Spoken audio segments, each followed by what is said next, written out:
আসসালামু আলাইকুম। ইয়া খাফিয়াল লুৎফি আদরিকিনি বিলুৎফিকাল খাফি। ইয়া খাফিয়াল লুৎফি আদরিকিনি বিলুৎফিকাল খাফি।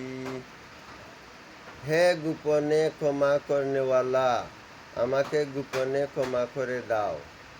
এই তসবিটা আপনারা শিখতে পারেন। এইভাবে মুখস্থ করে নিন, আপনার গোপন মনের সমস্যা দূর হবে ইনশাআল্লাহ। ইয়া খাফিয়াল লুৎফি আদরিকিনি বিলুৎফিকাল খাফি। ইয়া খাফিয়াল লুৎফি আদরিকিনি বিলুৎফিকাল খাফি।